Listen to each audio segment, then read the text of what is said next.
আসসালামু আলাইকুম, আমি রামিজ মণ্ডল। আশা করি তোমরা সবাই ভালো আছো। চলো আজকে একটি সাহাবীর কথা এবং একটি সাহাবীর বীরত্বের কাহিনী তোমাদের সঙ্গে আলোচনা করি। তোমরা তো বহু ভিডিও দেখছো এবং কি ইউটিউবে হাজারো শয়ে ভিডিও আছে। তার সঙ্গে একটু সময় করে এই ভিডিওটা যদি শোনো, আশা করি কাজে আসবে। দেখো, হজরত হানজালা রাদিয়াল্লাহু তাআলা আনহু এমন একজন সাহাবী ছিলেন যিনি তার এই ছোট্ট একটা হাদিসের কথা শুনলে না, সত্যি ইসলামের প্রতি মহব্বত যতটা আমাদের আছে আরও বেশি মহব্বত বেড়ে যাবে। কেমন? কোনো এক সময় যখন সেই সময় কি যে কোনো সময় যুদ্ধ বেঁধে যেত, আল্লাহ রসুল সাল্লাল্লাহু আলাইহি ওয়াসাল্লামের জামানায় যে কোনো সময় যুদ্ধ বেঁধে যেত, ঠিক আছে। আর যুদ্ধে যাওয়া ছিল ফরজ, আল্লাহর হুকুম ছিল কি যুদ্ধে শরিক হওয়া, ঠিক আছে। তো হানজালা রাদিয়াল্লাহু তাআলা আনহু কি করলো, এক রাত তো স্ত্রীর সাথে রাত্রে সহবাস করার পর যখন সে কি ফরজ গোসল করতে যাবে, ঠিক এমনই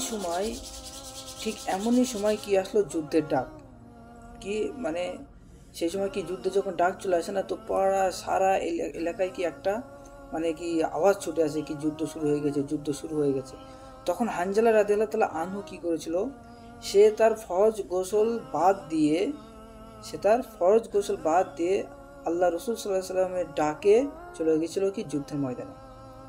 কিন্তু আমরা কি জানি যে যদি তার ফরজ গোসল হয়ে যায় আর সে যদি ফরজ গোসল আদায় না করে, তো তার কি হবে, সে নাপাক অবস্থায় থাকবে। কিন্তু সে এই যুদ্ধের কথা মাথায় তার আসলো এবং ভাবলো যে এইদিকে আমার ইসলাম মানে পরাজয় হচ্ছে আর আমি এইদিকে ফরজ গোসল নিয়ে ব্যস্ত। এই কারণে তিনি কি করেছিল, তিনি তার ফরজ গোসলকে ছেড়ে দিয়ে যুদ্ধের ময়দানে গিয়েছিল এবং কি এত বীর বিক্রমে যুদ্ধ করেছিল এবং সেই যুদ্ধের ময়দানে তিনি শহীদ হয়ে গেছিল। শহীদ হয়ে যাওয়ার পরে কি যখন কোনো শহীদ হয়ে যায় কোনো সাহাবা, তখন তারা যদি নাপাক অবস্থায় না থাকে তো তাদেরকে কি গোসল না করে দাফন দেওয়া হতো সেই সময়।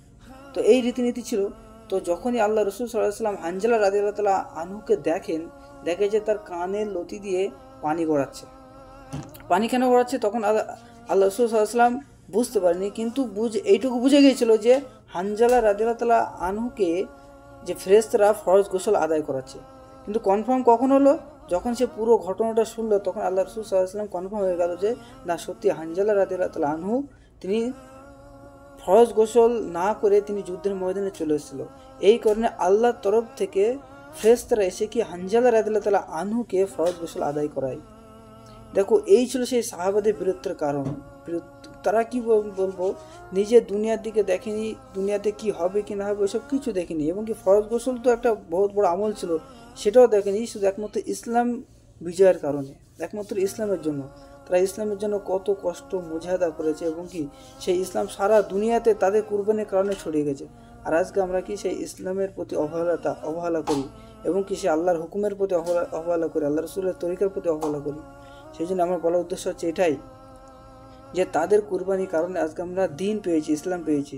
সেই জন্য কি দিনটাকে ছেলেখেলা না করি, আল্লাহর হুকুমকে মানি, আল্লাহ রসুল সাল্লাল্লাহু আলাইহি ওয়াসাল্লামের তরিকাকে মানি, ইনশাআল্লাহ সফলতা দুনিয়াতেও হবে, আখিরাতেও হবে। যদি ভিডিওটা ভালো লাগে ইনশাআল্লাহ সবাই শেয়ার করে দিও।